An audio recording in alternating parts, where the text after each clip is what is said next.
రేల పువ్వులు తెలుసు కదా, అందరికి తెలిసి గుర్తుపెడతారు. అంటే రేల పువ్వులు కొంచెం అడవి ప్రాంతం పల్లెటూరు అయితే నమ్మండి, సిటీలో రేల పువ్వులు నమ్మకండి. హైబ్రిడ్ మొక్కలు కూడా అలాగే ఉంటున్నాయి. అదే ఇబ్బంది. ఈ రేల పువ్వులు కోసి ఎండబెట్టి దాచుకోవచ్చు, ఓ సంవత్సరం పాటు ఉంటాయి, పాడవు. రేల పువ్వులతో షర్బత్ చేసుకోవచ్చు.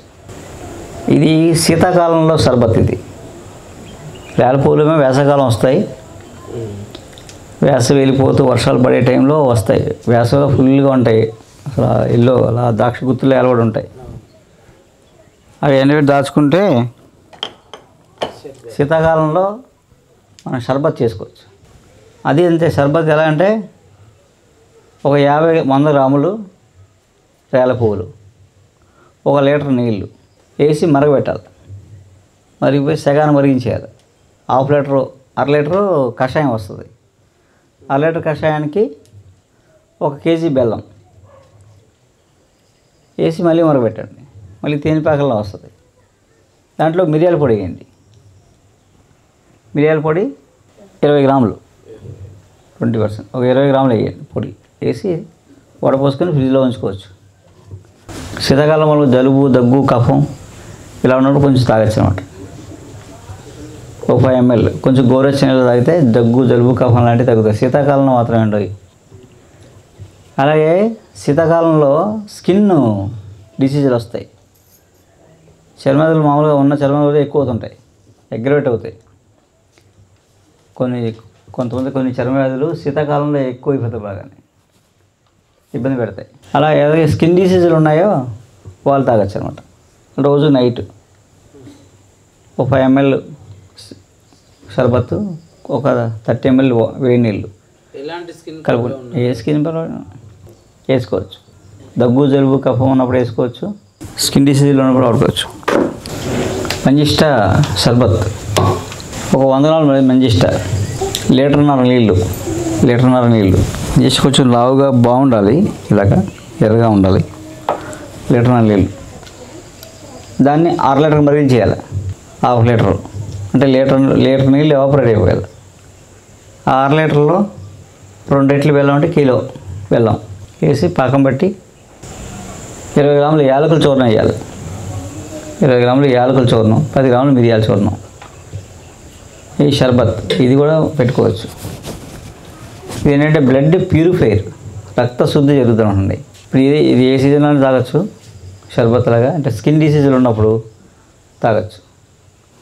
అలాగే మొహం మీద మంగు మచ్చలు యాక్చువల్గా చాలా క్రానిక్ డిసీజ్, ఈజీ అనుకుంటారు కానీ అంత బే తగ్గవు.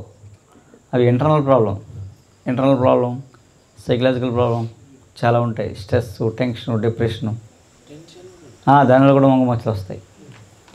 హార్మోనల్ ఇన్బ్యాలెన్స్ అంటే యూట్రస్ రిమూవ్ చేసేసిన తర్వాత రావడం, మోనోపాజ్ తర్వాత మెన్సెస్ ఆగిపోయిన తర్వాత రావడం, ఇవన్నీ జరుగుతాయి అన్నమాట. రకంగా కొంచెం క్రానిక్, చాలా తొందరగా పోదు. ఒక 5-6 నెలలు, సంవత్సరం అలా ఏదైనా చేసుకుంటే ప్రయోగాలు ఇలాంటివి పాటిస్తే తగ్గుద్ది. మామూలుగా క్రీములు ఏం పని చేయవు, కాసేపు బాగుంటాయి తప్ప మళ్ళీ మామూలే. డోసు 5 ml 30 ml వాటర్, చల్లనీళ్ళు రోజు నైట్ తాగితే బ్లడ్ ప్యూరిఫై అవుతుంది, రాసుకోవచ్చు. అలాగే ఇదే మంజిష్ట చూర్ణం చేసుకొని మంచిగా అందాం. అంటే ఒక 25 గ్రాములు మంజిష్ట చూర్ణం, 25 గ్రాములు చందనం, మంచిగంధం చూర్ణం 2 మిక్స్ చేసి పెట్టుకుని, పాలు కానీ ఉంటే మంచి పాలు ఉంటే పాలలో కలిపి ప్యాక్లా పెట్టుకోవాలి మచ్చల మీద. అంటే మొహం మీద మాత్రం ఓన్లీ మొటిమలు, మచ్చలు, నల్ల మచ్చలు ఇలాంటి వాటికి పైన అప్లై చేసి తాగారు రోజుని. అంటే ప్యాక్ రోజు వేయక్కర్లేదు, వారానికి 2 సార్లు వేసుకుని సరిపోద్ది. ఈ షర్బత్ ఒక 40 days అలా 2-3 నెలలు తాగితే ఆ మచ్చలు కొంచెం ముందు పెరగడం ఆగిపోతాయి, ఉన్న నెమ్మదిగా పోతాయి, కలిసిపోతాయి.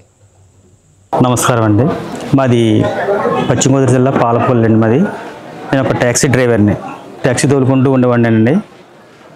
నాకు సైనస్ అనే కంప్లైంట్ ఏర్పడ్డది సార్. నాకు ముక్కులో గడ్డ కట్టేస్తుందండి. నాకు బాగా విపరీతంగానే ఊపిరి అందిది కదా సరిగ్గా. నాకు ముక్కుతో పీల్చుకునే గాలి నోటితో పీల్చుకునేవాడండి. పాలకొల్లు ఏంటి హాస్పిటల్కి వెళ్ళానండి. డాక్టర్ గారు నన్ను స్కాన్ చేశారండి. లోపల స్కాన్ పెట్టి చూశారు. స్కాన్ పెట్టి చూస్తే అమ్మ నీకు ట్యాబ్లెట్ వల్ల తగ్గదు, ఇది నువ్వు ఇమీడియట్గా రేపు నువ్వు అటెండ్ అయిపోవాలి, నాకు ఆపరేషన్ చేస్తాను, ఒక 40,000 తెచ్చుకోమన్నారండి నన్ను ఆపరేషన్కి. ఈ సైనస్ ఆపరేషన్కి 40,000 తెచ్చుకోమన్నారు డాక్టర్ గారండి. నేను నెల రోజులు కూడా ఏ పని చేయకూడదు, రెస్ట్ తీసుకోవాలి. నేను ఉదయం లేచి ట్యాక్సీ తోలుకుని నేను జీవనోత్తం గడుపుకునేవాడిని. 4 రోజులు అలాగా బాబు అని ఆలోచించుకున్నాను సార్. నేను పాలకొల్లు నుంచి ఒక నవాబు గారు ఒక లైన్మెన్గా తీసుకొచ్చారండి. కిరాయికి అడుచుకున్నారు ఆయన నన్ను. ఇలాగ రాజమండ్రి దగ్గరికి ఆదాడు వెళ్ళాలి బాబు అంటే కిరాయికి వచ్చాను సార్. నేను వస్తే దారిలో చెప్పాను నవాబు గారికి, నవాబు గారు ఇలాగండి నాకు ఇలాగ సైనస్ గడ్డ కట్టేస్తుందండి ముక్కులోని, రేపు పొద్దున ఆపరేషన్ చేయించాలంటున్నారు, మరి నాకు ఏంటి సార్ అంటే అప్పుడు డాక్టర్ గారిని చూపిస్తానని చెప్పేసి డాక్టర్ గారు చూపించారండి. చూసారు, రవివర్మ గారు చూసారండి.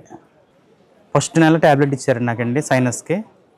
ఆ నెల రిలీఫ్ అయింది కొద్దిగానండి, రిలీఫ్ అయింది. ఊపిరి అందుకుంటుంది నాకు, అంటే నోటితో పీల్చుకున్న గాలి ముక్కుతో పీల్చుకుంటున్నాను, లైట్గా వచ్చిందండి.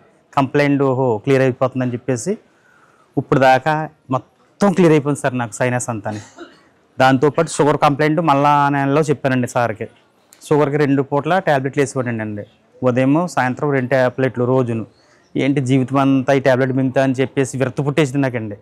జీవితం మీద తింటాను ట్యాబ్లెట్ వేయటమేంటి, బతికేంటి అనిపించింది. ఆఖరికి దేవుడి దయ వల్ల అసలే మన రవివర్మ గారు వల్ల ట్యాబ్లెట్లు మొత్తం 3 నెలలు ట్యాబ్లెట్లు మొత్తం మానిపించేస్తారండి. చాలా ఆరోగ్యంగా ఉంది సార్ ఈరోజు. నాకు చాలా హ్యాపీగా ఉందండి, ఫ్యామిలీతో హ్యాపీగా ఉన్నానండి. షుగర్ వల్ల కంప్లైంట్లు అన్నీ కూడా క్లియర్ అయిపోయినాయండి. సార్ ఇచ్చారు మందులు అట్లు కూడా. ఫ్యామిలీతో చాలా హ్యాపీగా ఉన్నామండి.